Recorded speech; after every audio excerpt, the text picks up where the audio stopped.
Imagine por um momento que os fios invisíveis que movem o destino, a força de vontade e a própria energia do universo poderiam ser compreendidos, dominados e canalizados por você, que além do medo, além dos mitos e sombras, existem leis secretas, antigas, escondidas dentro de grimórios e símbolos, esperando para serem despertadas por uma consciência corajosa.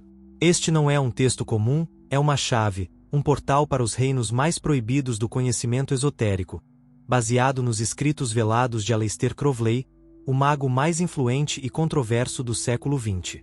Você está prestes a entrar em um reino onde a magia negra não é temida, mas compreendida, contida e transmutada. Aqui você não aprenderá a invocar forças sombrias por mera curiosidade, aqui você descobrirá como elas funcionam, como operam nos planos sutis e dentro da psique humana, e, mais importante, como assumir o controle absoluto sobre elas, não para destruir, mas para se libertar de suas correntes e reclamar sua soberania espiritual. Prepare-se para ouvir o que muitos nunca ousaram falar em voz alta, para desenterrar segredos há muito enterrados sob séculos de dogma, para entender por que a escuridão não é derrotada com medo, mas com conhecimento, vontade e luz focada. Esta jornada não é para os fracos de coração, é para aqueles que sabem que o verdadeiro poder não reside na luz ou na sombra, mas no domínio consciente de ambas. Bem-vindo às leis secretas para dominar a magia negra. A escuridão não controlará você, você a dominará, e que comecemos. Você já sentiu o zumbido invisível, incessante e baixo, ecoando como o único murmúrio distante nas câmaras do seu crânio, uma voz que não pertence a nenhuma garganta humana, mas ressoa como trovão abafado? Você acordou na calada da noite com a certeza absurda de que alguém ou algo está observando você do limiar invisível do plano astral? Se a resposta for sim, então este livro foi escrito para você. Se a resposta for não, ainda assim este livro pode se tornar sua pedra de tropeço ou sua escadaria dourada, porque sua verdade não cabe nos moldes da lógica profana, é uma verdade que queima, deseja, transforma. Este livro não é uma exposição acadêmica nem um compêndio de erudição sem vida, é um artefato, um grimório vivo, um transmissor vibracional de conhecimento arcano. Ele contém as 7 leis ocultas que descobri através de fogo, sangue, exílio, alquimia, substância e espírito. Estas não são leis escritas em nenhum código legal, nem ensinadas em templos ou universidades, elas não são faladas por nenhuma boca, exceto aquela que vibra no coração do silêncio. Eu as revelei em parte em meus diários secretos, nos rituais selados da AA e nos sussurros do guardião que apareceu diante de mim durante minha passagem pelo abismo. O leitor deve saber desde o início, este livro é perigoso, não metaforicamente, mas literalmente, seu conhecimento altera a estrutura vibracional do praticante, não há volta atrás. A consciência que tocou esses segredos não pode retornar ao seu estado anterior sem pagar um preço. Se você está disposto a continuar, não diga que não foi avisado. O véu rasgado durante minha vida encarnada sob o nome Aleister Crowley, a besta 666, o profanador de templos, o hierofante da nova era, dediquei cada fibra do meu ser a um único empreendimento. Descobrir e dominar os códigos secretos da realidade, dos vapores narcóticos de Boleskine ao deserto vermelho da Argélia, dos ritos tântricos de Salonica às invocações na abadia de Telema. Persegui os fios invisíveis que unem o visto e o não visto, e eu consegui.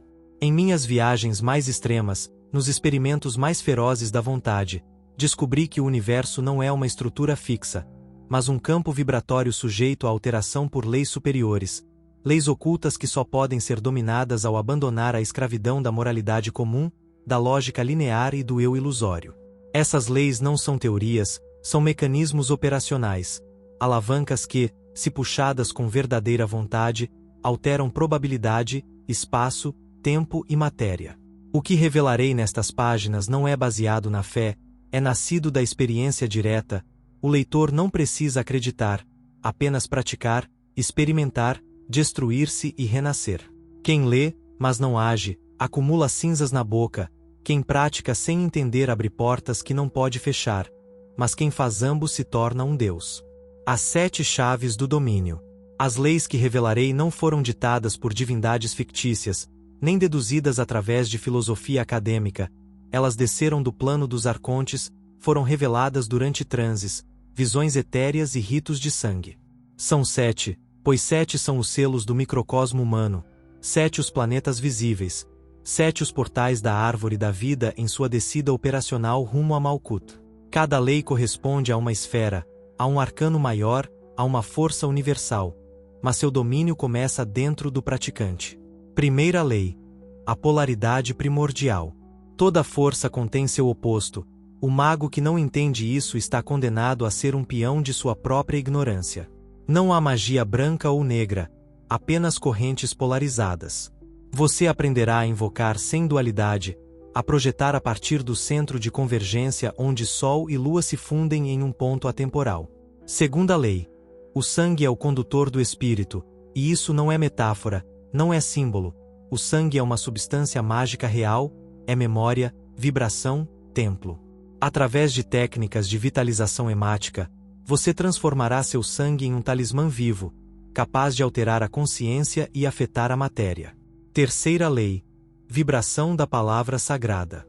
A linguagem ritual não descreve, ela cria. Ao aprender a entonação esférica, você invocará não com sua boca, mas com todo o seu corpo energético. A palavra é semente e espada, e sua vibração correta altera a malha quântica do mundo físico. Quarta lei: a verdadeira vontade é o raio de Ka, não seus desejos, não seus objetivos egóicos. A verdadeira vontade é o raio que perfura os véus, é a corrente subterrânea que flui de Adid, o núcleo sem extensão. Uma vez que você a descobrir, o universo se curvará a você, não por submissão, mas por ressonância. Quinta lei: limiares de poder. O verdadeiro acesso não é encontrado em êxtase ou transe profundo, mas nos interstícios da consciência, entre uma respiração e a próxima, entre um pulso e sua negação, o portal se abre. Você aprenderá a parar o tempo, a habitar o instante liminar. Sexta lei: criação e direção de egregor. O pensamento coletivo toma forma. O que você chama de deuses são matrizes vivas criadas por gerações de energia focada. Você aprenderá a criar seu próprio egregor, a programá-lo, alimentá-lo e usá-lo como uma extensão de sua vontade. Sétima lei: o corpo astral é uma ferramenta de intervenção, não mais um capricho espiritualista, ele se torna um instrumento técnico. Você aprenderá a projetar, configurar e usar corpos sutis para alterar eventos, influenciar mentes e cruzar limites físicos sem qualquer contato. Através da projeção controlada, você modificará a realidade a partir de seus planos sutis. Este livro não o tornará poderoso, este livro fará você morrer e renascer, se você tiver coragem de enfrentá-lo. Ele não oferece conforto, apenas poder, e o poder, como o abismo, não tolera covardia. O amor é a lei, o amor sob a vontade. Domínio da realidade. As leis secretas da magia segundo Aleister Crowley. Baseado nos ensinamentos de Aleister Crowley, notamos que mais de 80% dos visitantes do nosso canal não estão inscritos. Você pode apoiar este projeto clicando no botão de inscrição e curtindo o vídeo. Obrigado por nos inspirar a continuar criando mais e melhor conteúdo para você. Você está pronto para transformar sua vida? Capítulo 1. A polaridade suprema, o segredo de toda força, o princípio da neutralidade vibracional, o poder imoral e a fórmula de Babylon e Zaboth. No início, não havia luz nem sombra, apenas um abismo indiferenciado. Dentro dele estava a semente de todo o poder, a polaridade latente. O primeiro véu que o adepto deve rasgar é o da ilusão moral. Toda percepção que divide a força em categorias de bem ou mal, luz ou escuridão, é uma forma infantil de entender o universo. O universo não opera por julgamento ético, mas por oscilação vibracional. Toda força mágica, antes de ser moldada pela intenção, é neutra, um puro campo de potencialidade, sua direção determinada pela vontade que a maneja. Aqui está o primeiro segredo, a pedra angular de toda a arte mágica autêntica. Toda energia é polarizável, mas sua essência é indiferente. A oscilação original. Desde minhas primeiras invocações nas Terras do Norte, entendi que o erro mais comum entre os pseudo-iniciados é ver a magia como um conflito entre luz e escuridão, um jogo dualístico de princípios opostos. Essa visão, herdada de religiões decadentes, bloqueia o acesso aos verdadeiros arcanos. O adepto que busca dominar a realidade deve transcender essa dicotomia e aprender a habitar ambos os polos de toda manifestação simultaneamente. Durante meus experimentos nos desertos da Argélia, onde o calor dissolve a carne e o tempo se dobra sobre si mesmo, experimentei pela primeira vez a neutralidade vibracional pura, uma força sem moralidade, sem direção, uma potência bruta que precede todos os símbolos. Essa energia não distingue entre cura e destruição, entre erguer um templo ou fabricar um veneno. O que a guia é a consciência polarizada do mago. O ensino é claro, mas a força não escolhe, o mago escolhe. O eixo da corrente dupla. Toda manifestação energética tem dois polos, um ativo e solar, o outro receptivo e lunar. Este princípio não é simbólico, é operativo. Toda invocação, todo movimento de energia, toda formulação ritual ativa uma corrente dupla, e se o operador não conseguir sustentar ambos os aspectos em equilíbrio, sua magia se desintegra ou se torna errática. Não há força sem polaridade, não há polaridade sem consciência, não há consciência sem centro. Disso surge o conceito de convergência polarizada. Invocação.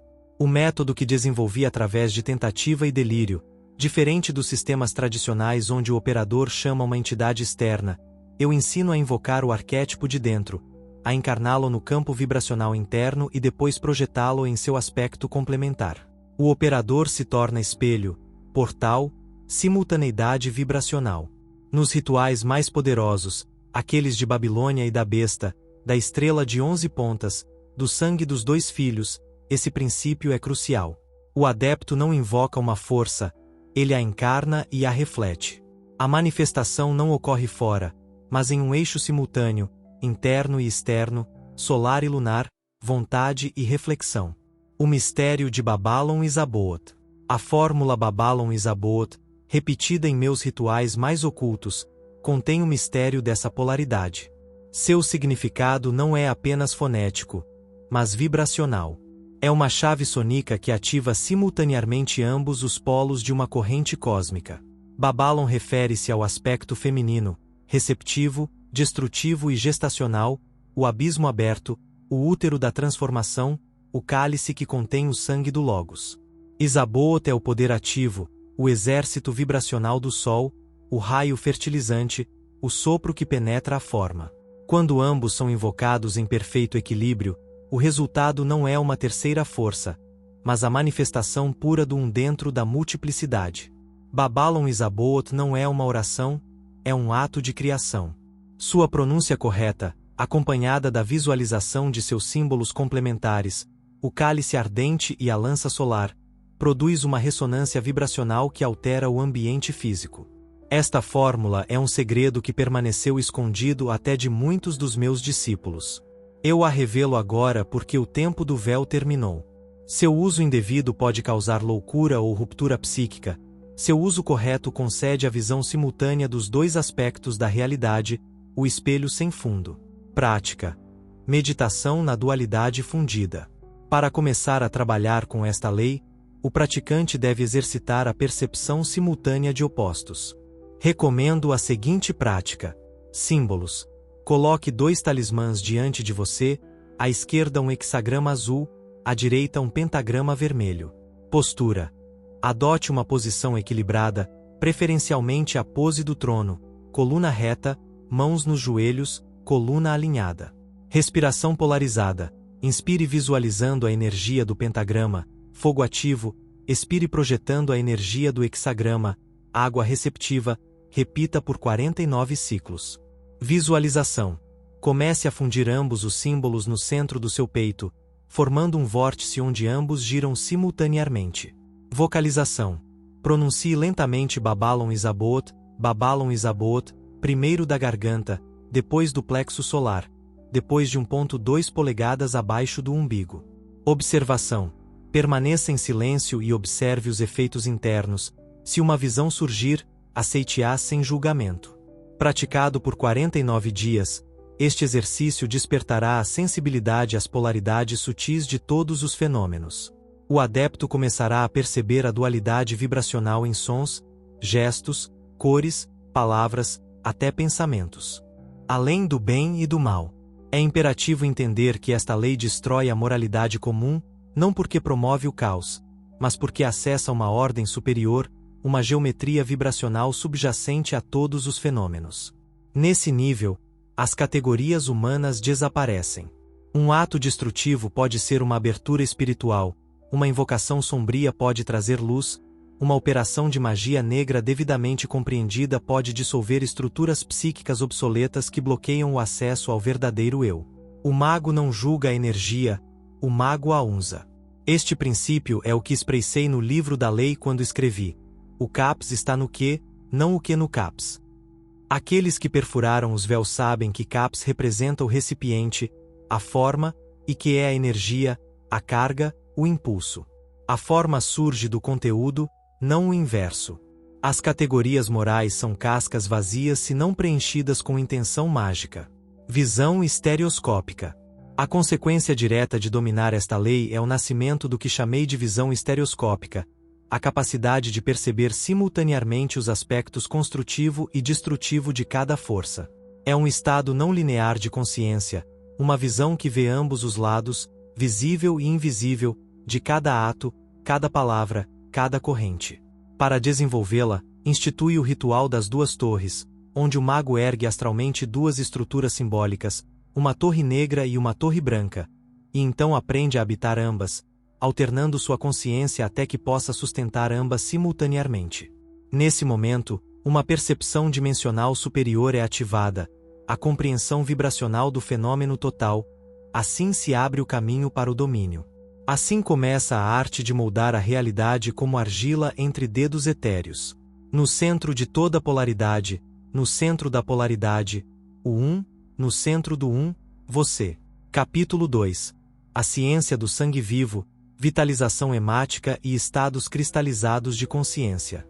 No fluido vital, no sangue, reside o selo da vontade, onde o sangue flui, a alma pulsa, onde é oferecido, o poder desperta.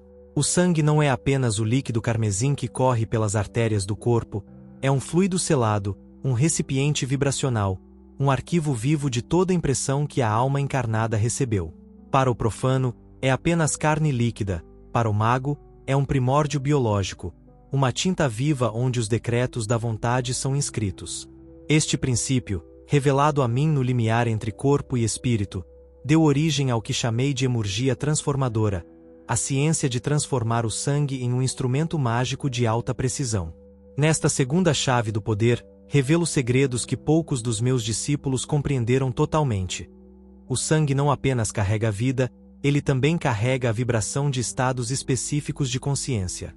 Quando esses estados são corretamente induzidos, o sangue atua como um condensador fluídico, capaz de armazenar, transportar e projetar esses estados em outros seres, objetos ou planos. Sangue e espírito, a ponte viva. Desde tempos antigos, culturas tribais e cultos de mistério entenderam instintivamente a conexão íntima entre sangue e poder espiritual. Sacrifício ritual, consagrações de sangue, misturas de sangue, impactos, esses nunca foram atos simbólicos ou supersticiosos, eram formas primitivas de alquimia vibracional. Em minha própria experiência, refinada com precisão científica durante rituais na abadia de Telema, descobri que o estado emocional, espiritual e mental do operador no momento da sangria altera sutilmente sua composição bioquímica. As glândulas endócrinas, particularmente a pineal, pituitária e adrenal, secretam compostos durante o transe que imprimem no sangue uma assinatura vibracional única. Esse sangue pode então ser usado em rituais futuros para reviver ou transferir esse estado através do tempo, espaço ou para outro ser. Isso é mais que teoria, é ciência arcana. Registrei isso em detalhes em um manuscrito privado intitulado De Sanguine Mistico, do qual agora revelo seus princípios fundamentais. Vitalização hemática, a arte do sangue vivo. A vitalização hemática é o processo pelo qual um estado específico de consciência é impresso no sangue através de concentração ritual, visualização dirigida e manipulação bioenergética. O operador deve entrar em um estado gnóstico elevado, um alinhamento absoluto de emoção, respiração, pensamento e intenção. Nesse estado, mesmo uma única gota de sangue se torna um talismã biológico. As etapas do processo: indução do estado através de respiração rítmica, música ritual e visualização de símbolos arquetípicos. O operador entra em um transe profundo. Os estados mais eficazes para esta operação são êxtase espiritual erótico, dor sublimada ou silêncio absoluto. Concentração do fluido interno. A energia vital é direcionada ao sangue através de visualização e tensão interna. Imagina-se o coração como um cálice radiante, infundindo cada célula vermelha do sangue com intenção. Vibracional. Extração controlada. Uma incisão ritual é feita no dedo anelar ou na língua. Idealmente, uma quantidade mínima de sangue é extraída precisamente no clímax do estado. Este momento é crítico. O sangue deve ser retirado enquanto o estado vibracional está em seu pico. Aplicação ou preservação. O sangue pode ser imediatamente usado para ungir objetos mágicos, transformando-os em instrumentos tlesmicos vivos, talismãs selados, ou ser preservado em frascos rituais selados com símbolos específicos para uso futuro. Os 7 sangues sagrados. Durante meu retiro na Normandia e mais tarde em Cefalu, codifiquei 7 qualidades vibracionais que o sangue pode assumir, cada uma ligada a 7 forças planetárias tradicionais. Sangue do leão solar vermelho, iluminação, consciência expandida, vontade suprema, usado em invocações de Adid e rituais de transfiguração. Sangue do dragão negro saturnino, dissolução, transformação radical, morte psíquica, usado em rituais para quebrar padrões kármicos. Sangue da lua lunar prateada, receptividade, mediunidade, visão astral, usado para abrir canais de percepção. Sangue de mercúrio azul, movimento mercurial, transmissão, transmutação, usado em operações de comunicação espiritual. Sangue de Vênus verde, atração venusiana, encantamento, magnetismo pessoal, usado para laços afetivos e egregor. Sangue de Marte carmesim, energia bruta marcial, combate mágico. Destruição direcionada, usado em operações de defesa ou ataque. Sangue de Júpiter dourado, expansão jupiteriana, autoridade, manifestação. Usado para poder social ou rituais de prosperidade. Estes não são metáforas poéticas, cada um corresponde a um padrão vibracional real e estado bioquímico que pode ser cultivado através de técnicas específicas. Um mago treinado pode, através de preparação, indução e prática, produzir deliberadamente qualquer uma dessas 7 qualidades. Sangue como portal. Um dos fenômenos mais impressionantes que documentei foi a capacidade do sangue preservado de atuar como uma âncora dimensional. Durante uma operação prolongada no deserto em 1909, mantive por 49 dias um registro do meu sangue extraído em vários estados. Descobri que, ao manipular o sangue armazenado, era possível acessar o estado exato em que ele havia sido preservado, como se o tempo se dobrasse sobre si mesmo. O fluido funcionava como um portão vibracional do tempo, permitindo ao operador reentrar em um estado espiritual anteriormente experimentado. Isso levou ao desenvolvimento do Officium Sancti Sanguinis, uma cerimônia secreta onde instrumentos rituais eram consagrados com sangue vivo e usados como extensões conscientes do operador. Esses objetos verdadeiramente tlesmicos desenvolveram qualidades perceptíveis, temperatura incomum, vibrações sutis, até respostas inteligentes quando manipulados. Laços de sangue, a teia tlesmica. Nos manuscritos mais secretos da minha ordem, ensinei como criar laços de sangue entre operadores. Isso permitia comunicação à distância sem palavra ou gesto. Esses eram mais que laços simbólicos, conectavam as frequências vibracionais de 2 ou mais magos em uma rede ativa. Através desse link, visões, sensações e comandos rituais podiam ser compartilhados, criando uma consciência grupal operativa. O procedimento requer compartilhamento de pequenas quantidades de sangue vitalizado, consagração conjunta através da vibração harmônica de nomes sagrados e selagem com um sigilo compartilhado funcionando como um nó energético. Os efeitos são tão potentes que muitos cessam de falar completamente durante operações complexas, confiando apenas na ressonância interna do laço.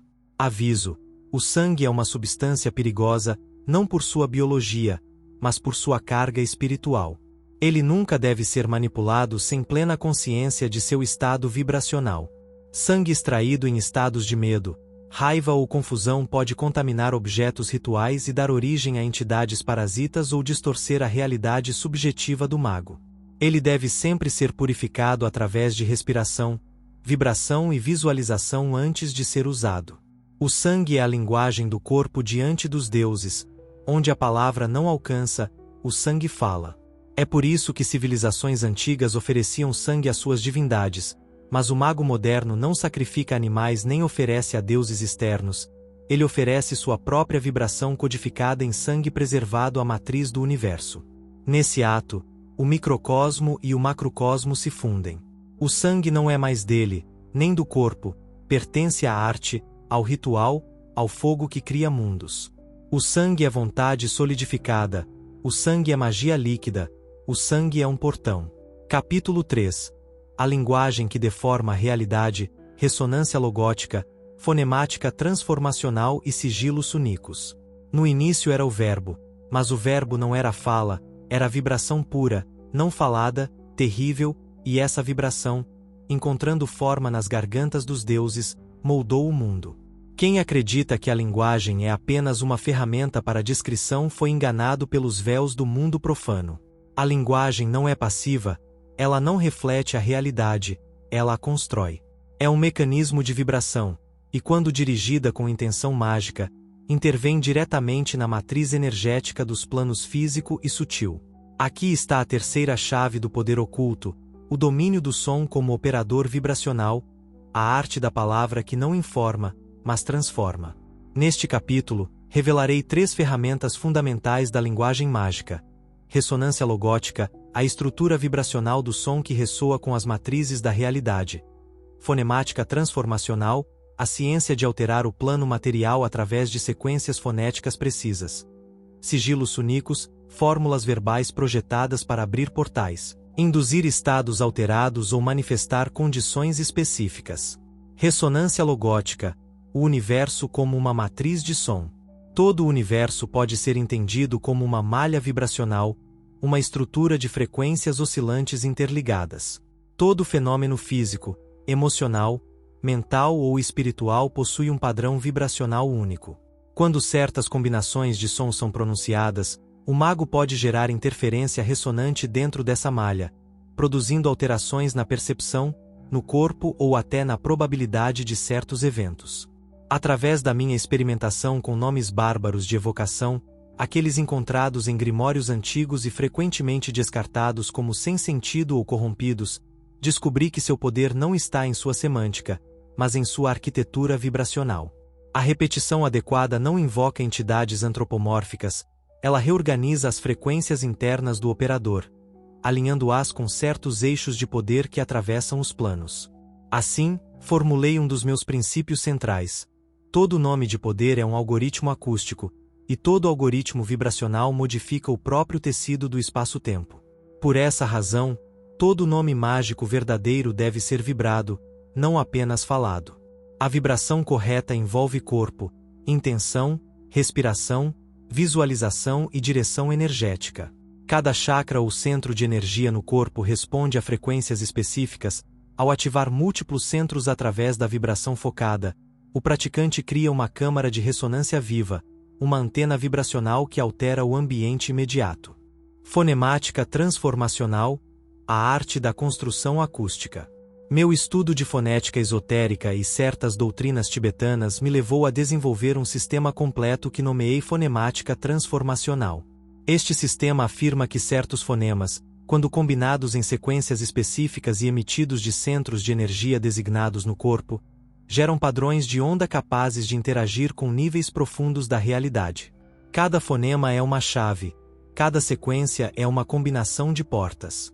Quando os fonemas corretos são organizados em um ritmo específico e vibrados do ponto correto no corpo, garganta, plexo, útero ou o centro vazio abaixo do umbigo, um alinhamento planar é desencadeado, permitindo a manifestação ou a transmutação de condições.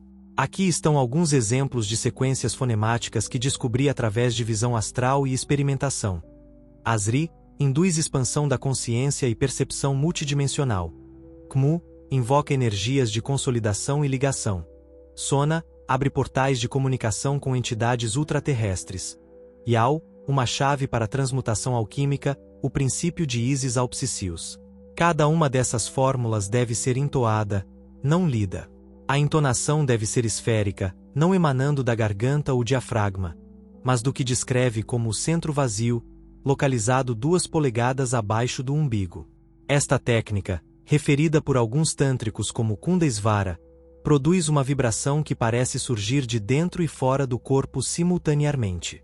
Esse tipo de vibração não apenas altera a consciência do praticante, mas pode produzir efeitos físicos mensuráveis, mudanças de temperatura na sala, luminescência ao redor do corpo ou até percepção alterada do tempo. Sigilos sunicos, fórmulas de manifestação. Diferentemente dos mantras tradicionais, que são repetidos para acalmar ou focar a mente, os sigilos sunicos são fórmulas verbais criadas pelo mago para um propósito específico: criar uma condição, alterar um estado ou abrir um portal. Criar um sigilo sônico envolve 4 etapas: clareza de intenção, definir precisamente o que se deseja causar ou abrir. Codificação fonética, traduzir essa intenção em uma sequência de fonemas que ressoem com a vibração desejada.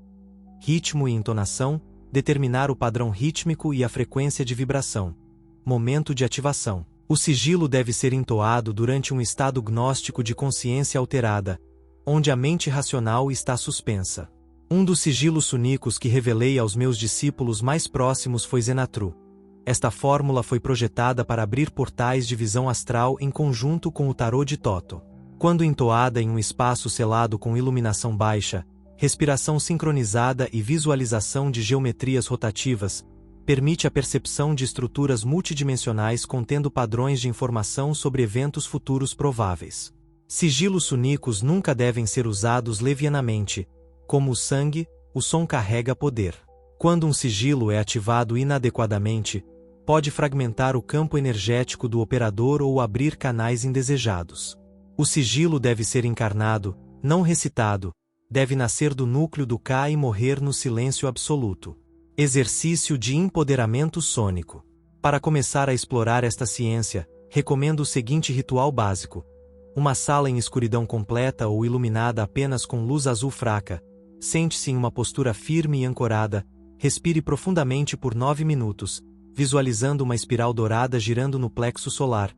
Entoie o fonema alfanama em uma única respiração prolongada, permitindo que a vibração flua pela coluna. Então entoie Auzalod, permitindo que o som surja do centro abaixo do umbigo e ressoe por todo o torso. Realize por 7 ciclos completos. Observe alterações em sua percepção auditiva, visual ou temporal. Este exercício abre o corpo energético para a percepção da arquitetura vibracional do espaço. Com a prática, você perceberá como certos sons literalmente modificam a densidade de seus arredores. A palavra como magia. Todo mago verdadeiro deve entender isso. A linguagem ritual não descreve o que é, ela cria o que será. É a alquimia da palavra, a ressurreição do Logos na garganta do iniciado. Quando você pronuncia um nome de poder, você não está nomeando um ser, você está ativando um campo de forças que responde a essa sequência acústica. É por isso que, em Magia em Teoria e Prática, afirmei que um erro na pronúncia ritual não é apenas uma falha técnica, é um desvio energético que pode redirecionar a operação para uma manifestação não intencional. Fale com precisão, vibre com intenção, entoe com todo o seu ser. Que cada sílaba que emerge de seus lábios seja um decreto da alma. O som é a pena, o ar é o pergaminho, a vibração é o comando, o universo escuta e obedece. Capítulo 4. A verdadeira vontade e o rio subterrâneo, a diferença entre desejo pessoal e a corrente quântica de manifestação. Não confunda o que você quer com o que você é. A verdadeira vontade não implora, não súplica, não se justifica, ela flui como um rio secreto sob as pedras da consciência. No centro de todas as operações mágicas, além de círculos, pentagramas e invocações, está uma força silenciosa e absoluta, a verdadeira vontade. Não me refiro a capricho ou desejo mental disfarçado de propósito, refiro-me àquela corrente subterrânea de intenção que não depende de lógica, moral ou impulsos do ego. É a linha reta de fogo que conecta a estrela do mago com a própria estrutura do universo. O erro mais trágico do novato é acreditar que seus desejos pessoais são sua verdadeira vontade. Essa confusão leva a maioria à frustração espiritual, ao fracasso mágico e, em muitos casos, à loucura simbólica, a dissociação interna na qual o eu superficial afirma ser o rei, sem saber que é apenas um mendigo diante do trono do ser. O que é a verdadeira vontade? A verdadeira vontade é uma função da alma, não da personalidade. Ela não surge da mente racional, de emoções passageiras ou de feridas da infância, é anterior ao pensamento, anterior ao eu, até anterior à encarnação. É a linha oculta que traça o movimento único de cada ser dentro do grande design. Em Magia Sem Lágrimas, expressei isso assim. A verdadeira vontade é o rio subterrâneo que flui imperceptivelmente sob o solo superficial da nossa consciência ordinária. A personalidade deseja, a alma sabe, e seu saber se expressa como ação inevitável. Onde quer que a verdadeira vontade seja ativada, não há esforço, dúvida ou conflito, tudo se alinha, não por manipulação, mas por ressonância. Desejo pessoal versus corrente de manifestação. O desejo pessoal é como um fogo-fato, acende rapidamente, consome oxigênio e desaparece com a menor brisa. É composto de fragmentos, impulsos biológicos, condicionamento social, feridas emocionais, aspirações ilusórias. A verdadeira vontade, por outro lado, é um fluxo constante sem origem visível, não queima, empurra como água, não se obceca por metas específicas, avança sem interrupção, mesmo que você não entenda seu curso. O desejo pessoal faz você dizer eu quero isso, a verdadeira vontade simplesmente age, isto é feito através de mim. Uma operação mágica baseada no desejo pessoal gera distorção, exaustão e raramente resulta. Uma operação sustentada pela verdadeira vontade gera sincronicidades, fluxo e alinhamento quântico. Descobrindo a corrente. Durante meu retiro no Priorado da Normandia em 1918, desenvolvi Loadala, uma criptografia volicional, um método para rastrear a corrente oculta da vontade dentro de si mesmo. Este trabalho não era teórico, envolvia destruir camada após camada de ilusões até que restasse não mais um eu que desejasse, mas uma presença que se movesse por si mesma. Este processo exige abandonar o intelecto como centro orientador. A verdadeira vontade não é pensada, é detectada por seus efeitos. Quando você entra nela, o tempo dilata ou desaparece, as ações fluem sem fricção ou dúvida, o corpo responde com energia renovada mesmo após dias de esforço, recursos, pessoas e circunstâncias aparecem perfeitamente alinhados sem planejamento. Não é um milagre, é alinhamento quântico. A ciência da anihilação. Para acessar a verdadeira vontade, projetei uma série de práticas que chamei de ciência da anihilação. Esta ciência não é uma metáfora, envolve a desativação temporária do ego comum, do eu narrativo, do operador ilusório que acredita estar no controle. Técnica base: o vazio ativo.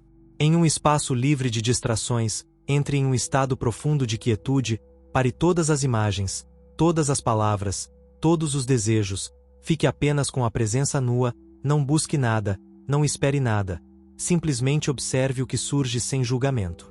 Quando uma corrente de impulso surgir sem justificação mental, siga-a sem questionar, registre o que ocorre. Se a ação fluir sem resistência e produzir resultados coerentes, você tocou o rio. Este exercício pode levar semanas ou até meses, mas quando você o alcança, nunca esquece, é como acordar para outro nível de si mesmo, onde tudo o que você faz tem propósito sem precisar explicar. Efeitos de agir a partir da verdadeira vontade. Quando você age alinhado com sua corrente verdadeira, fenômenos ocorrem que desafiam toda lógica, projetos complexos são resolvidos sem esforço, resistências externas desaparecem como por mágica, pessoas-chave aparecem sem serem procuradas, erros se transformam em avanços inesperados, o acaso se torna um colaborador voluntário.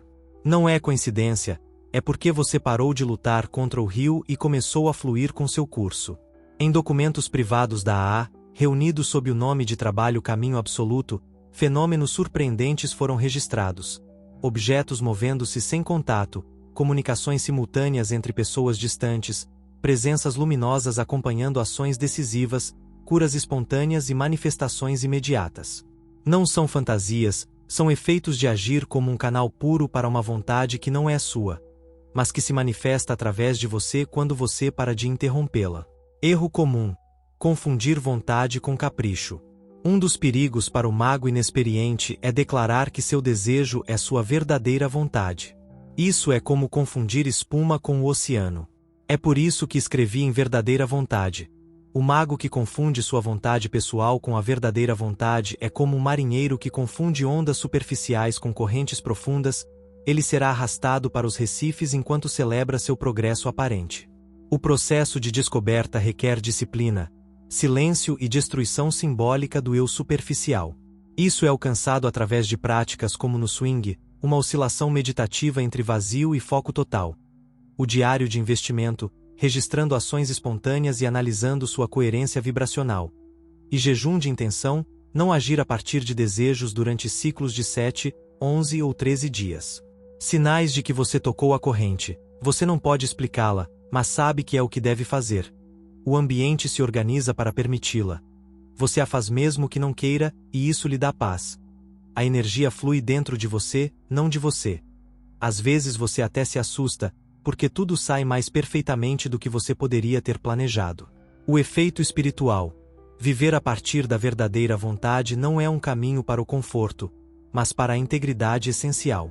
O mundo pode se opor a você, formas podem colapsar, mas você sabe que tudo está certo porque você está em alinhamento. Não há maior proteção que esta, não há maior poder, não há maior magia. A verdadeira vontade não se impõe, ela se manifesta. Não é buscada, é descoberta, não é possuída, simplesmente é. Capítulo 5. Estados liminares, limiares de poder, prazer e dor, vigília e sono como portais mágicos. Não busque o eterno no fixo. O eterno se esconde no transitório, a quietude no momento de transição. O limiar não é um lugar, é o movimento secreto entre mundos. Todo ritual que busca abrir os selos do poder sem cruzar os limiares falha. Toda operação mágica eficaz acontece não nos extremos, mas entre eles. O segredo não está na vigília nem no sono, nem no prazer nem na dor, nem na inspiração nem na expiração, mas no momento de transição entre cada um. Esses estados intermediários, que chamo de estados liminares, são fissuras ontológicas, rachaduras na arquitetura usual da consciência através das quais a força supermental pode penetrar. A quinta chave mágica revela o poder desses espaços transitórios, onde a consciência se torna fluida e a realidade se torna maleável. Quem os domina acessa planos de manifestação que são inalcançáveis a partir de estados estáveis. Este capítulo, portanto, é uma cartografia do invisível, um mapa de limiares para o mago que não teme perder o chão. O que é um estado liminar? Um estado liminar é um estado transitório de consciência, um momento de instabilidade ou desconstrução onde os filtros normais de percepção são temporariamente suspensos. Nesse breve interstício, um portal se abre para realidades paralelas, entidades transdimensionais ou formas sutis de conhecimento. A palavra liminar vem do latim limen, que significa limiar, não é nem um fim nem um começo, é a borda vibrante onde ambos se fundem. No limiar, você não é nem você nem outro, nem aqui nem ali, você é pura transição. Durante meus experimentos mais profundos, descobri que esses estados são os únicos momentos em que a realidade pode ser alterada sem resistência.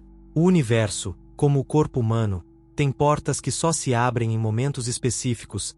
Tentar forçá-las a partir da rigidez é inútil, é preciso aprender a parar no momento da mudança. Tipos de estados liminares. Cataloguei múltiplos tipos de limiares mágicos, aqui apresento os mais operativos. 1. Entre vigília e sono, o limiar hipnogógico é um dos mais férteis.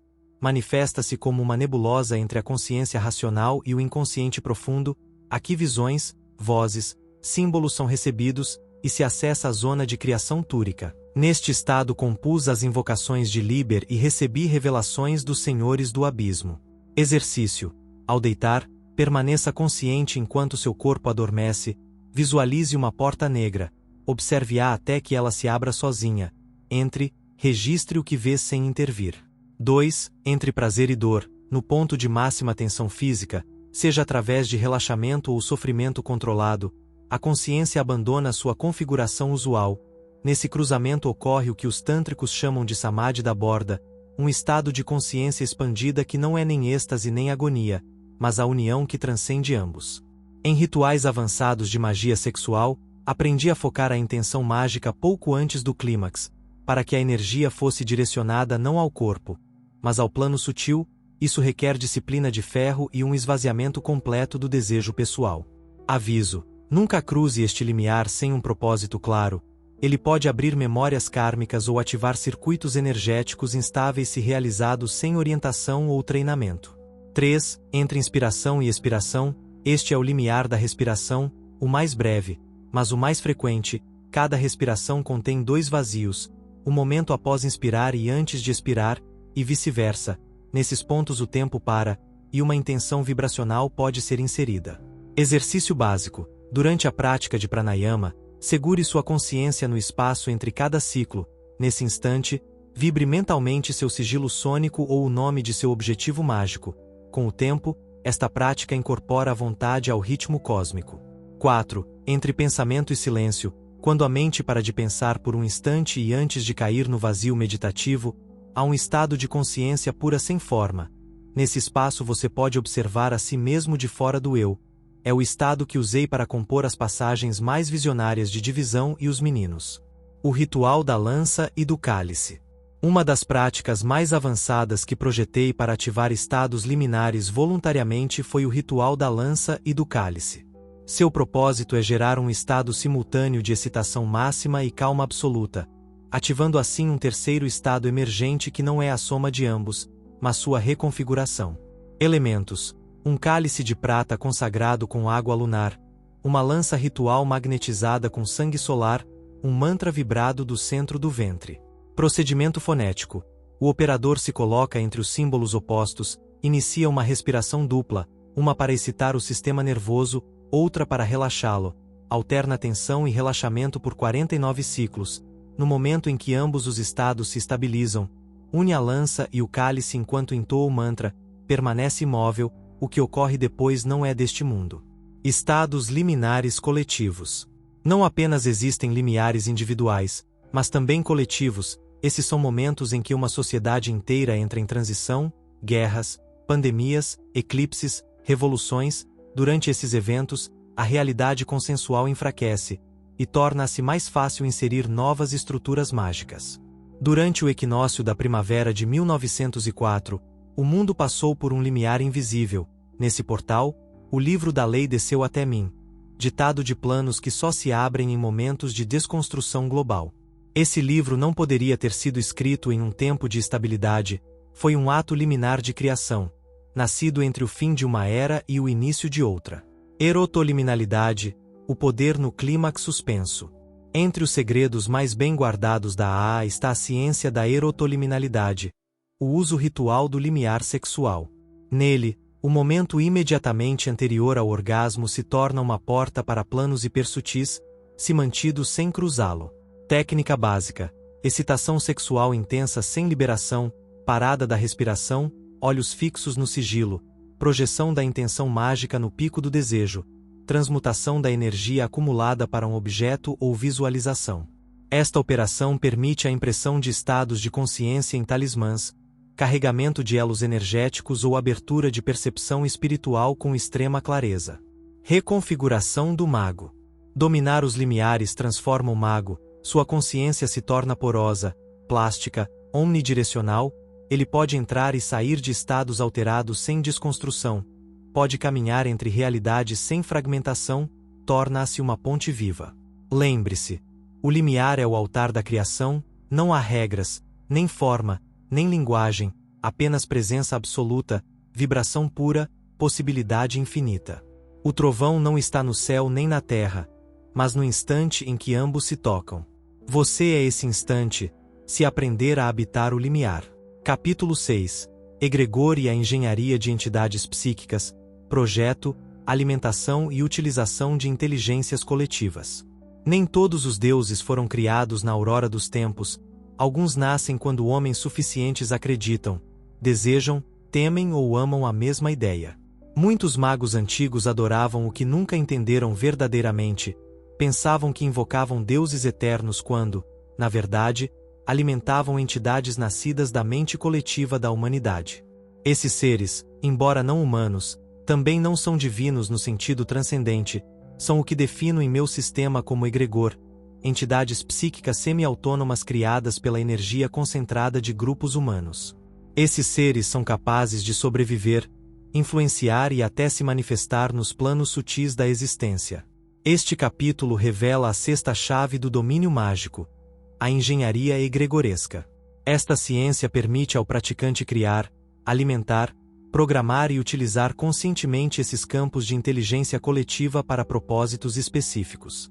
Egregor adequadamente projetados podem atuar como servos inteligentes, guardiões psíquicos, catalisadores de eventos ou até como influências arquetípicas dentro da esfera social.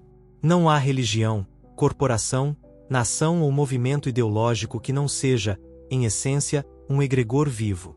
O que é um egregor? A palavra egregor deriva do grego egregoroi, que significa os vigilantes. Na minha formulação, um egregor é uma matriz energética de consciência coletiva que atingiu uma massa crítica, permitindo-lhe operar independentemente da vontade consciente de seus criadores. Um egregor começa como uma ideia, emoção ou símbolo compartilhado e, com o tempo, cristaliza-se em uma forma energética coerente capaz de influenciar seus devotos, replicar-se simbolicamente e defender sua existência como um organismo vivo. Gênese: o nascimento de um egregor. Todo egregor nasce quando três condições fundamentais são atendidas: concentração energética sustentada através de crença, emoção, repetição ritual, um foco simbólico comum, um nome, imagem, ideologia ou arquétipo, um canal psíquico de ligação, uma rede grupal, culto ou comunidade emocional. Quando múltiplos indivíduos direcionam atenção emocional e intelectual para o mesmo construto simbólico, um campo de ressonância é formado, atraindo energia vibratória dos planos astrais. Este campo começa a condensar, a se estruturar e, eventualmente, se manifesta como uma entidade com identidade própria. Exemplos históricos: Jeová, Buda, Alá, egregor deificados que emergiram do campo arquetípico e foram moldados por culturas e doutrinas. Nazismo, cristianismo, comunismo, egregor ideológicos em escala planetária. Marcas, celebridades, ícones culturais, egregor modernos alimentados por desejo, atenção e repetição simbólica. Engenharia têmica, criação consciente. Diferentemente dos egregores espontâneos, o mago têmico aprende a criar egregor deliberadamente sob regras precisas. Isso é o que chamo de engenharia têmica, a ciência mágica da construção psicoenergética. Processo operacional: definir a função, qual propósito o egregor servirá, proteção, orientação, influência, atração, combate astral. Projetar o símbolo central, criar um sigilo, nome ou imagem que incorpore sua função. Este símbolo servirá como um nó para a condensação de energia. Visualização grupal sincronizada, através de rituais coordenados. O grupo deve alimentar o símbolo com emoção, vontade e representação astral. Ancoragem material, ligar o egregor a um objeto físico, estátua, talismã, totem, livro ou emblema, que atuará como um porto de acesso energético. Programação ética e limites de ação: toda entidade criada deve ter limites claros. Sem eles, pode tornar-se parasitária ou incontrolável. Alimentação periódica, através de rituais, oferendas simbólicas, repetições vibracionais ou ações que reforcem sua existência. Exemplo: servitor de proteção têmica. Nome: Zarmik. Função: escudo astral contra ataques psíquicos ou influências negativas. Sigilo: um triângulo dentro de um círculo negro cruzado por 3 linhas onduladas. Âncora: um anel consagrado sob a lua nova. Ligação: cada vez que o operador se sente vulnerável, toca o anel e sussurra o nome. Alimentação: uma gota de sangue a cada 49 dias no anel durante a meditação. O ciclo de vida de um egregor. Todo egregor passa por 3 fases. Nascimento: requer energia constante, é frágil como uma larva astral, se não alimentado, morre. Autonomia: uma vez consolidado, pode se sustentar extraindo energia do campo psíquico coletivo, aqui ele se torna verdadeiramente útil ou perigoso. Declínio ou transmutação, se a atenção é retirada ou seu propósito não é mais servido. O egregor enfraquece, fragmenta ou muta em uma forma degenerada. Alguns em decadência podem tornar-se parasitas. Avisos e precauções. Nunca crie um egregor sem uma função específica, nunca esqueça seu vínculo com ele, nunca destrua seu símbolo sem um ritual de dissolução, nunca permita que um egregor o use, você é seu arquiteto. Em certos casos, alguns operadores ficaram obcecados por seus egregor, oferecendo-lhes devoção e energia além do necessário.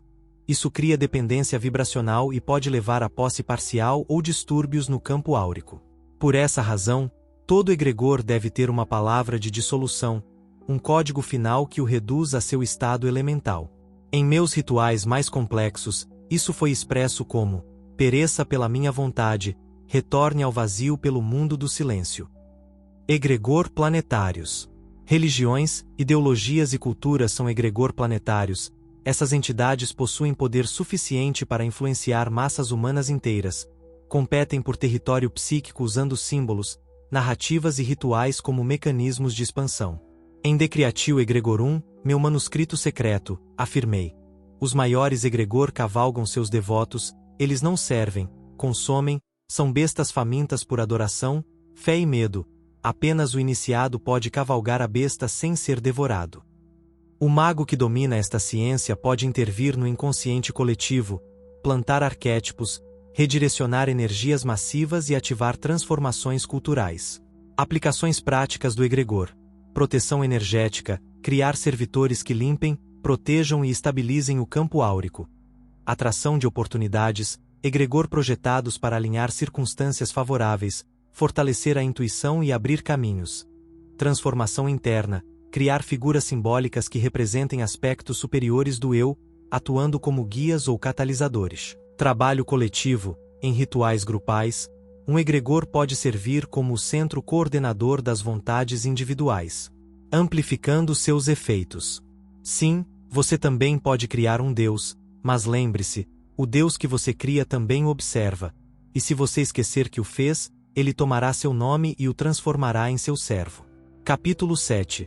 Projeção astral como ciência de intervenção, corpos funcionais, externalização do K, viagens através do tempo não linear. O corpo físico é uma máscara, a consciência é seu dramaturgo, o corpo astral é o ator que cruza palcos sem portas. O profano sonha, os místicos escapam, e os magos intervêm. Esta é a essência da projeção astral como a ensinei nos círculos internos da AA e como a pratiquei durante minhas operações nos desertos da Argélia, nos vales da Escócia e nos salões sombreados dos templos egípcios. A viagem astral não é uma fantasia espiritualista nem um passatempo para entusiastas esotéricos, é uma tecnologia de consciência aplicada, uma ferramenta para a exploração, manipulação e transformação de planos sutis, e por ressonância, do reino físico.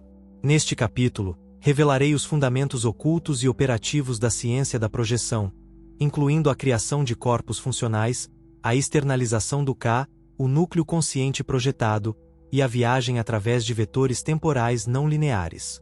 O praticante que dominar essas técnicas não apenas atravessará mundos invisíveis, mas também modificará estruturas energéticas, influenciará eventos e receberá revelações precisas além dos limites ordinários do corpo e do tempo. O que é o corpo astral? O corpo astral não é uma réplica fantasmagórica da forma física, como alguns acreditam, é uma estrutura multidimensional de energia organizada que funciona como um veículo para percepção, ação e interação em planos não materiais. Sua forma não é fixa, pode adotar diferentes configurações dependendo da operação, da frequência ou da intenção. Por anos, acreditei que o corpo astral fosse um único envoltório sutil, mas em minhas jornadas mais profundas, descobri que o corpo astral consiste em camadas, cada uma ressoando com diferentes frequências vibracionais e realidades paralelas. Através de exercícios específicos, o mago pode isolar, configurar e projetar essas camadas para propósitos particulares. Corpos funcionais, ferramentas especializadas. O conceito de corpo funcional implica que o praticante cria ou configura um corpo astral especializado adaptado a uma operação específica. Isso requer definir o objetivo, coletar informações, interagir com entidades ou realizar intervenções energéticas. Selecionar a frequência vibracional apropriada, usando cores, sons, símbolos e emoções. Modelar visualmente o corpo funcional, forma animal, geométrica, antropomórfica, etc. Carregar energia com o K, a centelha consciente do operador que anima.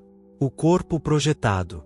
Durante um ritual de visão profunda no Monte Bada, projetei um corpo funcional em forma de serpente alada para descer através de corredores etéreos densos onde uma forma humanoide teria se fragmentado. As informações obtidas nessa descida foram tão precisas que previ o conteúdo simbólico do livro de Total antes de sua concepção formal. Externalização do K. O K é o núcleo consciente operativo do eu, o centro energético que não é mente, nem corpo, nem alma, mas a própria função da vontade e percepção. Na projeção clássica, o K permanece ancorado ao corpo físico por um cordão de prata. No entanto, em técnicas avançadas, o K pode ser completamente externalizado, animando um corpo sutil sem precisar de uma ligação constante com o físico. Isso permite ação autônoma prolongada em outros planos, operações conjuntas com outros praticantes em dimensões compartilhadas e duplicação funcional, onde o corpo físico continua executando tarefas simples enquanto o operador atua em outro nível. O treinamento para isso requer práticas de isolamento perceptual, concentração no vazio e domínio absoluto sobre o medo de perder a identidade. Sem essas condições, o praticante pode experimentar desorientação, autofragmentação ou retornos desordenados que perturbam o campo energético físico. Técnica de projeção controlada. Preparação do espaço. Escuridão absoluta, silêncio, presença de um símbolo orientador, uma carta de tarô, um sigilo pessoal, etc. Relaxamento do corpo físico. Respiração rítmica e visualização de dissolução progressiva. Construção do corpo astral. Dos pés à cabeça, visualize uma forma luminosa sobreposta à sua própria, vibrante com energia. Transferência do K.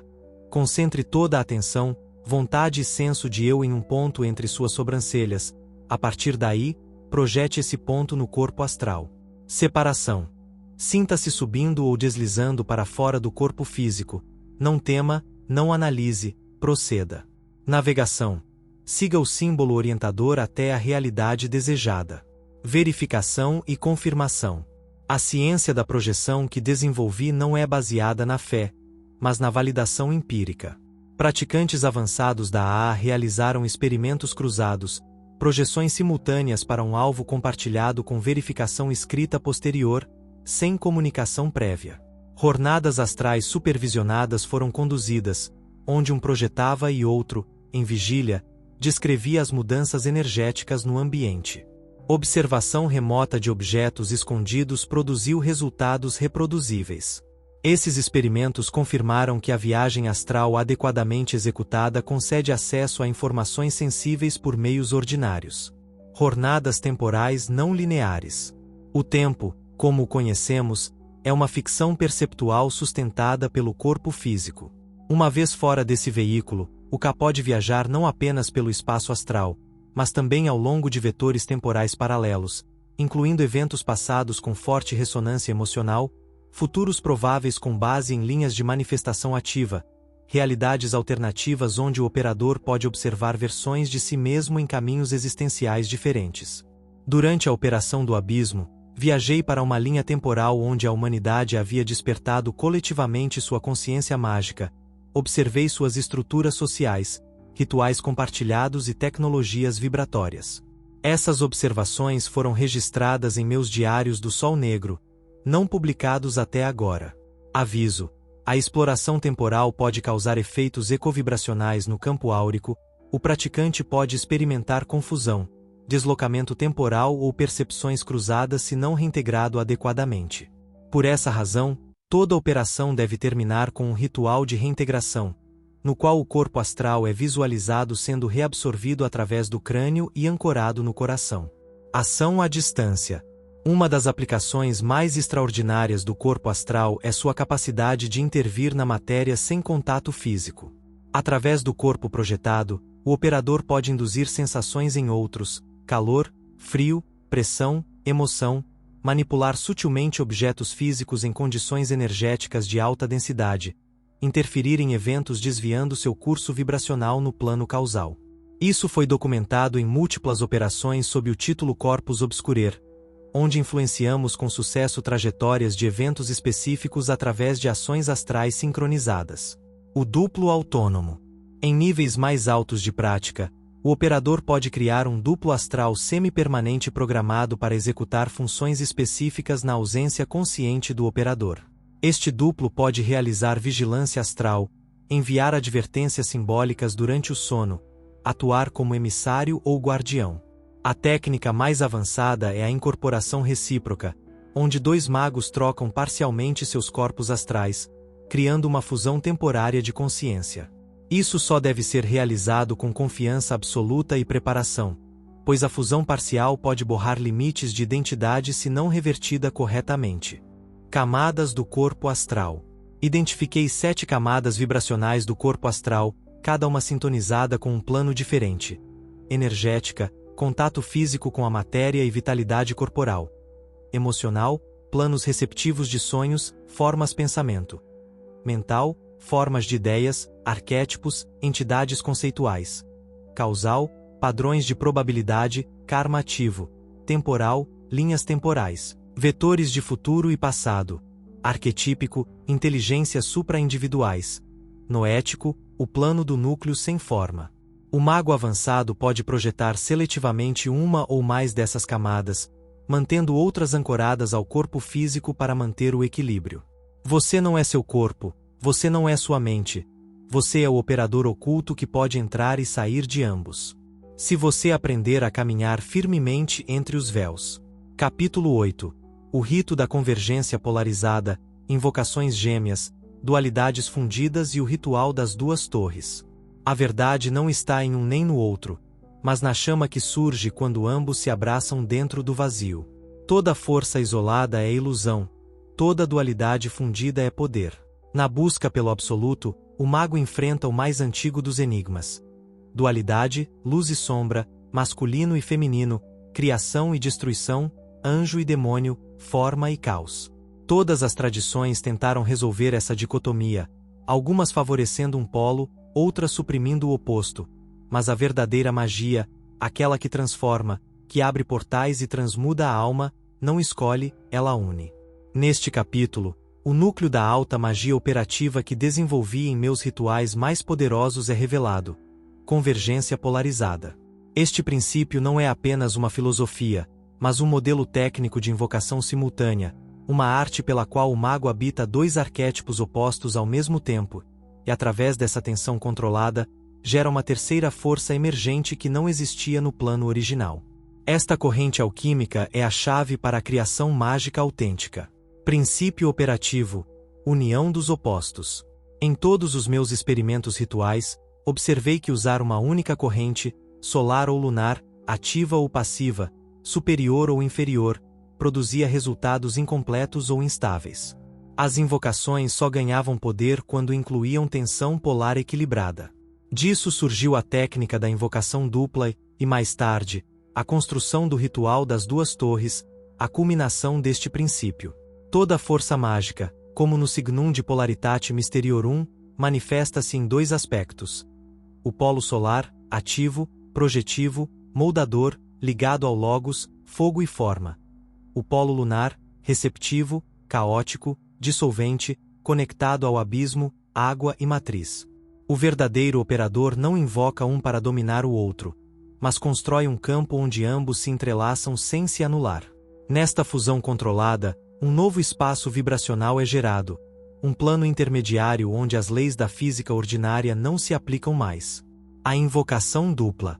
Uma invocação dupla é aquela em que o operador chama simultaneamente dois arquétipos opostos, não para fazê-los lutar, mas para deixá-los coexistir dentro de si como aspectos complementares. Esta técnica exige um alto grau de controle emocional, mental e físico, pois a tensão interna pode produzir desordem se não for adequadamente integrada. Um exemplo clássico: a invocação de Babalon e Choronzon. Babalon, a matriz selada, o portão da encarnação, a mulher escarlate. Choronzon, o dispersador, a máscara do abismo, o ego fragmentado. Invocados juntos, permitem que o operador encarne o poder da forma sem ser devorado por ela e desça ao abismo sem ser dissolvido.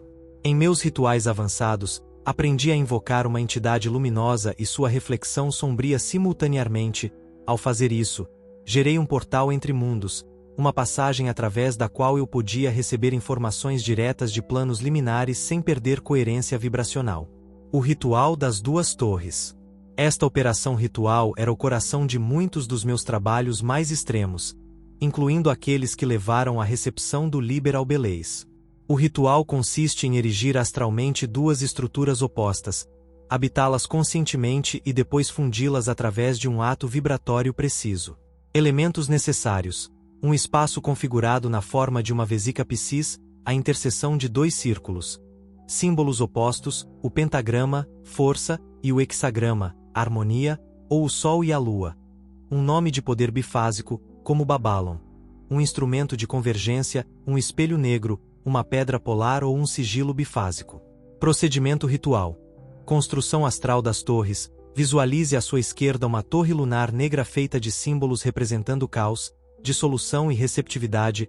À sua direita uma torre solar branca ou dourada, ativa e cheia de símbolos de ordem, direção e expansão. Projeção da consciência. Alterne sua percepção entre uma torre e outra, habite ambas. Permita que seu campo energético polarize sem perder o centro. Entonação da fórmula convergente. Vibre o nome escolhido do centro de seu corpo. Punto Dara. Com cada entonação visualize raios de energia fluindo de ambas as torres para sua coluna. Fusão das torres. Visualize as duas torres começando a se sobrepor, girando lentamente uma na outra. No centro de sua interseção, um terceiro pilar de luz escura nasce, o eixo da criação mágica. Entrada no vazio fértil. Abandone ambas as formas. Permaneça no ponto onde ambas se dissolvem. Nesse espaço formule o que deseja manifestar ou receber a visão que é concedida. O estado de simultaneidade, visão estereoscópica.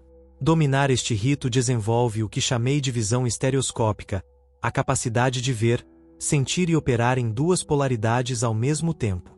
O mago com essa visão não vê luz ou escuridão, mas a vibração que dá forma a ambas. A partir dessa consciência, pode-se criar com a destruição incluída, curar com veneno direcionado, proteger atacando vibracionalmente, amar com fúria transfiguradora. Essa visão também se ativa fora do ritual, permitindo perceber a natureza dual de cada experiência, cada símbolo, cada pessoa. Aplicações da convergência polarizada. Homotransmutação interna permite enfrentar e absorver aspectos reprimidos ou rejeitados do eu, transformando-os em energia criativa. Invocação de entidades complexas. Algumas inteligências superiores só se manifestam em campos polarizados, requerem que o operador sustente tensão sem colapso. Reativação de portais temporais. A interseção de opostos pode alterar a percepção do tempo, facilitando retrocognição ou premonição. Criação de sigilos bifásicos. Como ensinei em Liber 13, sigilos contendo estruturas contraditórias, curvas e ângulos, fogo e água, têm poder amplificado se ativados a partir do centro polar.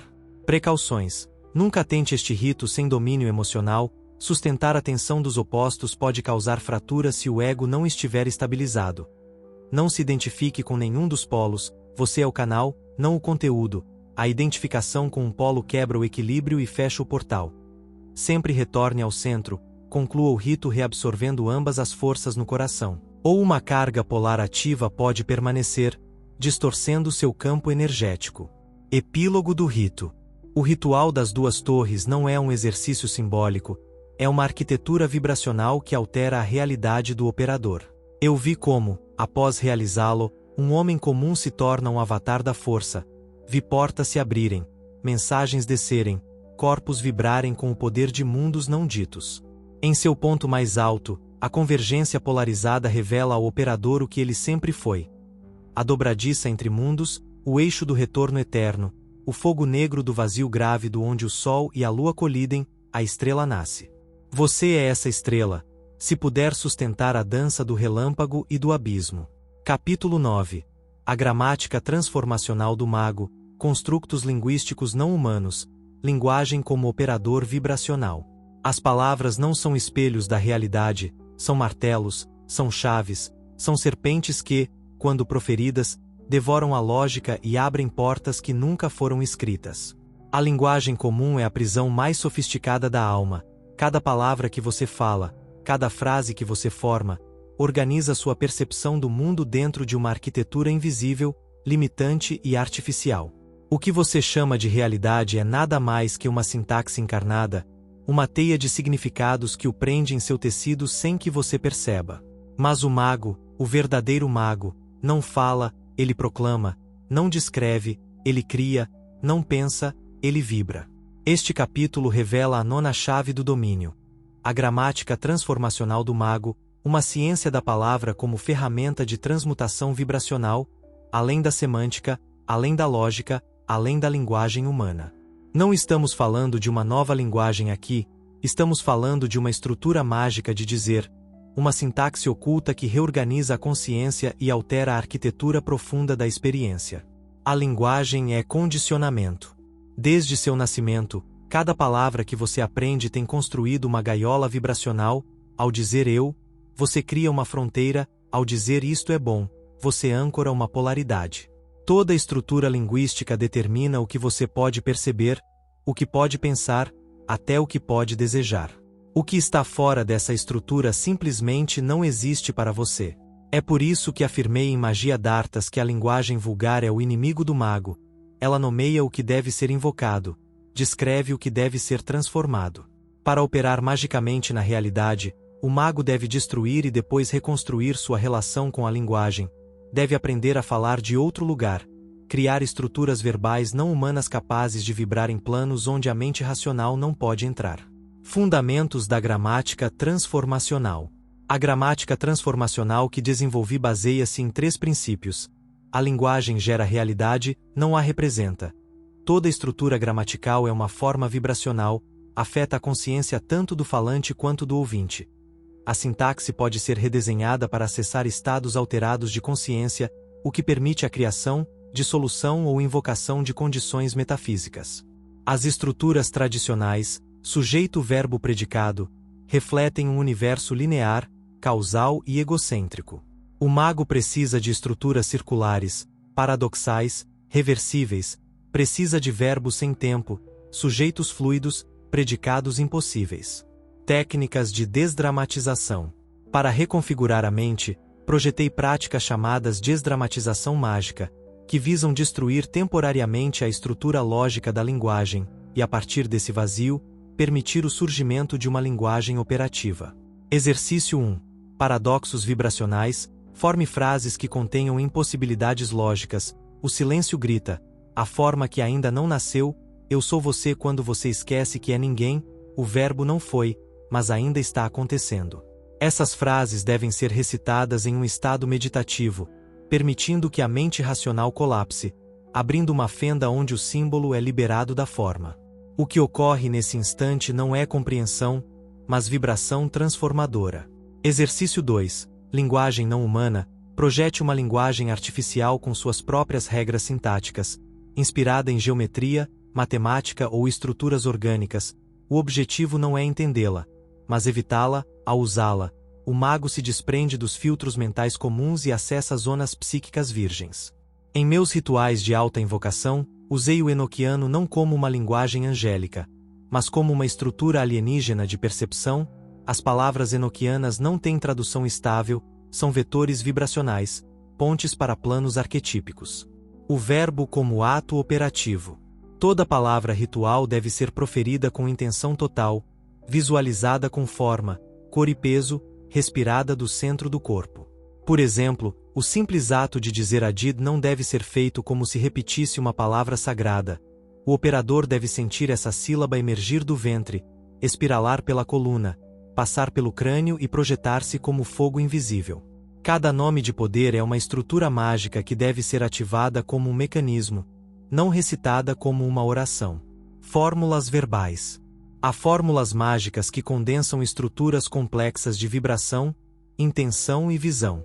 Essas fórmulas devem ser construídas com fonemas poderosos sintonizados com centros de energia específicos, ritmo respiratório preciso e ciclos codificados de repetição. Por exemplo, A fórmula Zazuama e Triat foi desenvolvida para ativar o centro vazio e projetar operações de visão. Não deve ser falada como uma palavra comum, mas como um conjunto de golpes únicos que abrem espaços no campo astral. O efeito transformacional. Quando o mago fala a partir desta gramática, a realidade responde, a percepção é reorganizada, entidades escutam, interdimensionalidades ativam, o corpo entra em ressonância com planos superiores. Registrei alterações eletromagnéticas, presenças luminosas, mudanças de temperatura no ambiente e fenômenos de precognição ativa após sessões prolongadas de vocalização ritual a partir desta estrutura verbal transformacional. A linguagem do silêncio. O passo final é o verbo silencioso, a capacidade de emitir vibrações sem som, sem palavras, sem forma, a partir do próprio núcleo do K. Este é a verdadeira oração, o verdadeiro comando, a verdadeira magia. Crowley, mas decreta. Feche sua boca, mas vibre a partir do ventre, deixe sua palavra não ser som, mas emanação.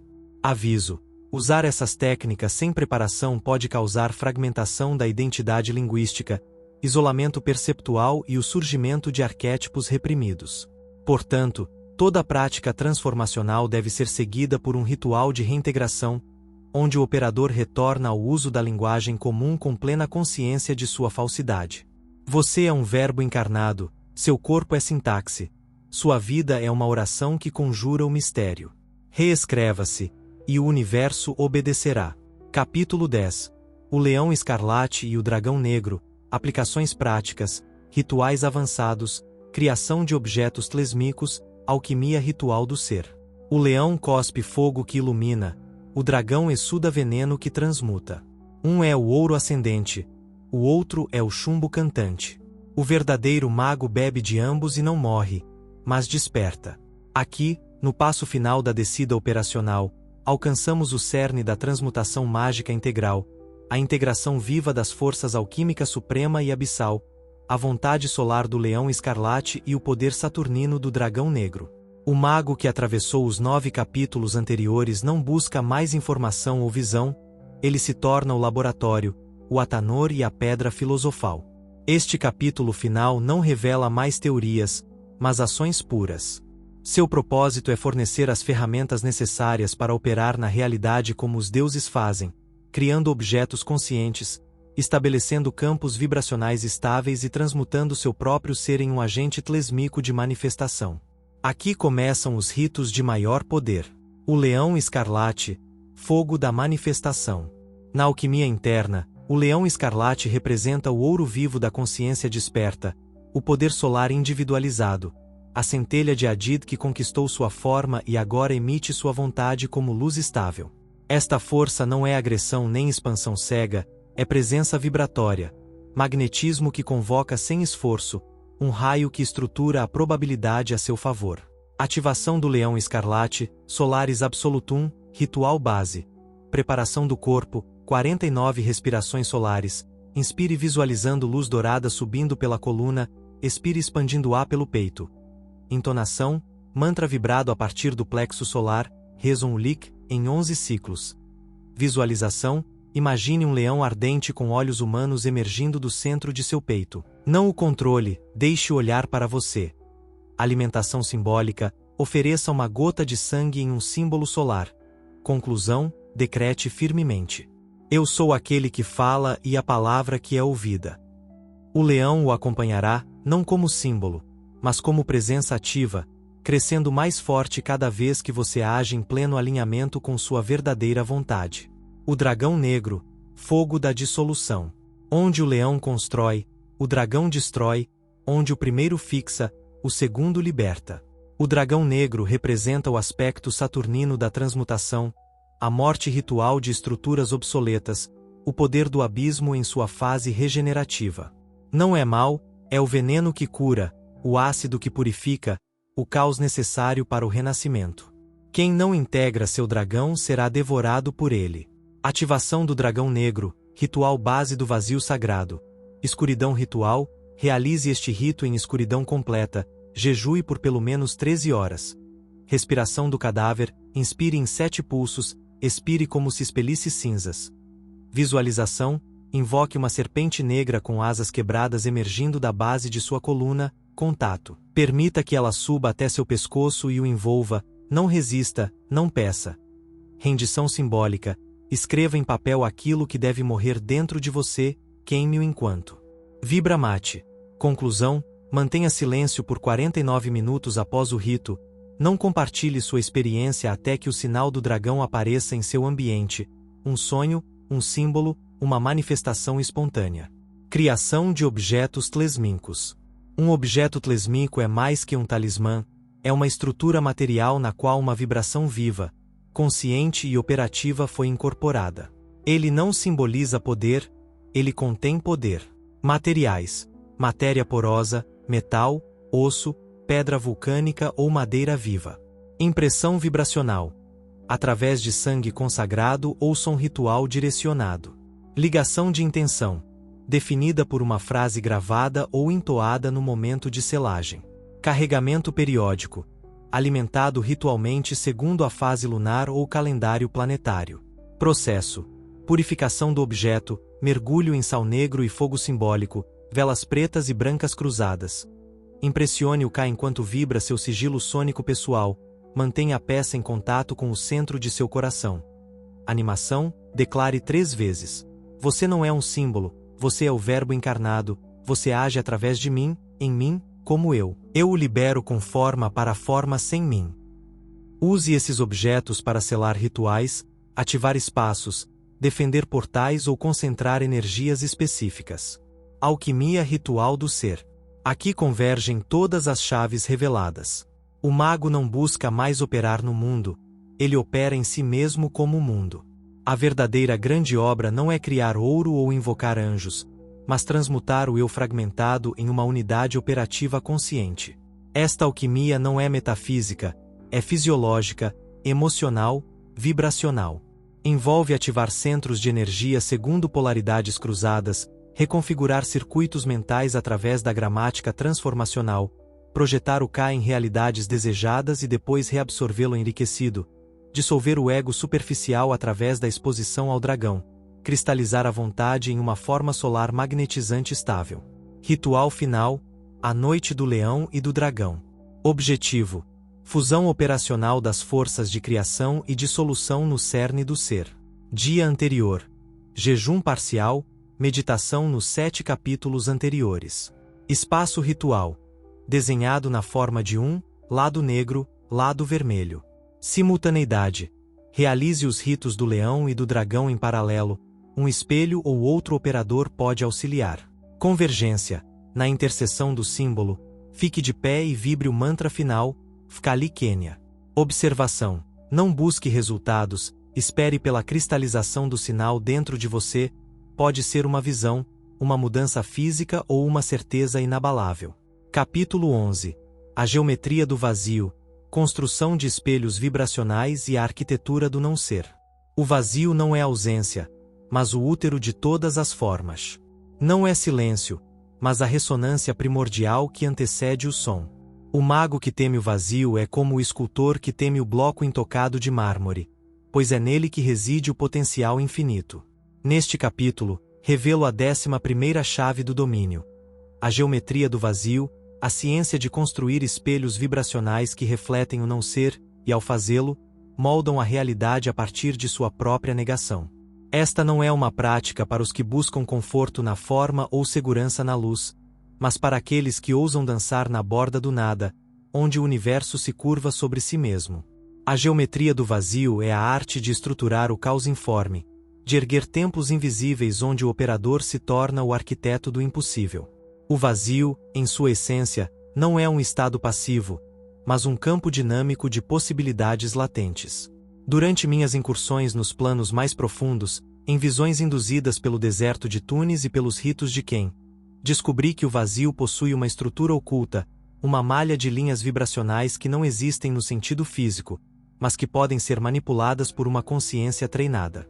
Essas linhas formam o que chamei de espelhos vibracionais, superfícies etéreas que refletem a intenção do mago, mas invertida, amplificada e desprovida de ego. O espelho vibracional não é um objeto, mas um estado geométrico da mente, um construto que o operador ergue no limiar entre o ser e o não ser, onde a realidade pode ser reescrita sem resistência. Para construir tal espelho, o mago deve primeiro dissolver sua própria identidade, pois o vazio não tolera a ilusão do eu. A prática começa com a suspensão da forma. Em um espaço ritual selado, preferencialmente sob a influência de Saturno, o operador deve sentar-se em escuridão absoluta, com os olhos abertos fixos em um ponto que não existe. A respiração deve ser reduzida a um ritmo quase imperceptível, cada inspiração visualizando a dissolução do corpo em fragmentos de luz negra, cada expiração liberando esses fragmentos no vazio. Após 49 ciclos, o operador deve entoar o mantra Vaknial, uma sílaba que não busca invocar, mas desinvocar, desmontando a estrutura da realidade percebida. Nesse estado, a mente começa a perceber as linhas do vazio, como filamentos de cristal pulsando em padrões geométricos. O mago deve então traçar mentalmente um pentagrama invertido, não como símbolo, mas como uma grade vibracional que sustenta o espelho. Este pentagrama é o alicerce do espelho vibracional, sua forma refletindo a negação de todas as formas. Uma vez erguido o espelho, o operador projeta sua intenção, mas não como desejo ou comando, e sim como uma ausência deliberada. Por exemplo, para manifestar abundância, o mago visualiza a ausência de carência, para invocar proteção, a ausência de ameaça. Esta inversão é crucial, pois o vazio não responde à afirmação, mas à negação que contém todas as possibilidades. O espelho vibracional reflete essa ausência, amplificando-a até que ela se cristalize no plano físico como uma manifestação. Durante um ritual em Cefalu, usei esta técnica para dissolver uma corrente kármica que bloqueava meu progresso espiritual. Visualizei a ausência dessa corrente, projetei-a no espelho vibracional e em 3 dias, sinais de liberação surgiram no mundo físico, um encontro inesperado, uma visão profética, uma mudança na energia do ambiente. Aviso: a geometria do vazio é perigosa para os despreparados. Olhar no espelho vibracional sem domínio da vontade pode levar à fragmentação psíquica, pois o vazio reflete não apenas a intenção, mas todas as sombras do operador. Antes de cada prática, purifique o corpo com sal negro e a mente com silêncio absoluto por 13 horas. Após o ritual, reintegre-se tocando a terra com as mãos nuas e pronunciando seu nome completo 3 vezes, ancorando a consciência no mundo manifesto. O mago que domina esta chave não apenas molda a realidade, mas se torna o vazio que a contém, um paradoxo vivo onde o nada e o tudo são um só. Você é o espelho, você é o reflexo, você é o que não é. Capítulo 12. O fogo do caos, a invocação do fluxo primordial e a dança das correntes instáveis. O caos não é desordem, mas o fluxo primordial que dissolve todas as formas para criar o novo. É o fogo que queima sem consumir, a corrente que corre sem direção, a força que o mago deve cavalgar sem tentar domá-la. Neste capítulo, revelo a 12ª chave do domínio. O fogo do caos, a arte de invocar o fluxo primordial e dançar com suas correntes instáveis para transmutar a realidade a partir de sua própria destruição. Esta prática não é para os que buscam controle, mas para aqueles que se rendem à instabilidade e, ao fazê-lo, encontram o poder supremo. O fogo do caos é a essência da criação mágica, o estado onde o operador se torna um com o movimento eterno do universo. O caos, em sua verdade, é o estado anterior à polaridade, o ponto onde luz e sombra, ordem e entropia, ainda não se separaram. Em minhas visões mais profundas, alcançadas através de rituais prolongados na abadia de Telema e sob a influência de substâncias alquímicas, percebi que o caos não é um inimigo, mas o substrato de toda magia. Ele é a corrente instável que permeia os planos sutis, um rio de energia pura que pode ser canalizado, mas nunca fixado. Invocar o fogo do caos é arriscar-se a ser consumido, pois ele não respeita intenções egóicas ou estruturas rígidas. No entanto, o mago que aprende a dançar com essa corrente descobre que ela responde à vontade verdadeira, moldando a realidade com uma precisão que transcende a lógica. O ritual de invocação do fluxo primordial começa com a destruição simbólica do templo interno. O operador deve preparar um espaço circular, marcado com cinzas e sal, representando a dissolução de todas as formas. No centro, Coloque um espelho quebrado, não como objeto, mas como um portal para o caos. O corpo deve ser purificado com jejum de 7 horas e ungido com óleo de mirra, que ressoa com a vibração do informe. Sentado no círculo, o mago inicia uma respiração irregular, inspirando impulsos rápidos e expirando em pausas longas, imitando a instabilidade do caos. A cada ciclo, visualize uma chama vermelha e negra girando sem centro, crescendo até envolver todo o espaço ritual. Entoie o nome Caos PYR, não como palavra, mas como um som que rasga o tecido da percepção, repetindo até que a mente colapse em um estado de fluxo puro. Nesse estado, o mago deve projetar sua intenção, mas não como um comando fixo, e sim como uma corrente fluida. Por exemplo, para alterar um evento futuro, visualize o evento como uma onda em um oceano, e sua intenção como uma nova corrente que redireciona o fluxo. Não tente controlar o resultado, apenas dance com a corrente, deixando-a moldar a manifestação. Em uma operação em 1919, invoquei o fogo do caos para redirecionar uma crise pessoal. Visualizei a crise como uma tempestade e minha vontade como um vento que a dispersava. Em poucos dias, soluções inesperadas surgiram, como se o próprio universo tivesse conspirado a meu favor. Este é o poder do caos. Ele não obedece, mas ressoa. Aviso: o fogo do caos é uma força indomável. Invocá-lo sem preparo pode levar à desintegração psíquica ou à manifestação de resultados imprevisíveis. Antes do ritual, fortaleça seu campo áurico com um banho de ervas amargas e uma meditação de ancoragem no centro do coração. Após o rito, dissolva a corrente entoando o Ordo Escaus 3 vezes, visualizando a chama retornando ao vazio. O mago que domina esta chave não teme a instabilidade, pois ele é o fluxo, a corrente, o fogo que dança entre a criação e a destruição. Você é o caos que se nomeia, o fogo que não queima, a dança que molda o eterno. O leão escarlate e o dragão negro não são dois arquétipos distintos, são a dupla face do mesmo ser desperto. Um olha para a estrela, o outro para o túmulo, mas ambos caminham no centro do círculo, onde não há cima ou baixo, nem começo nem fim. Este capítulo não fecha o livro, ele o transforma dentro de você.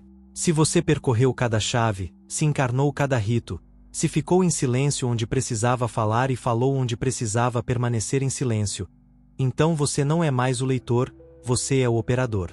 Você não é mais o buscador, você é a porta. Você não é mais você, você é a força que se nomeia através de você. O fogo não está na chama, nem a morte no cadáver. O mistério não está nas palavras, mas em quem passa por elas. Você é aquele que queima, morre e renasce. Você é o leão, você é o dragão, e o universo se curva para olhar para você.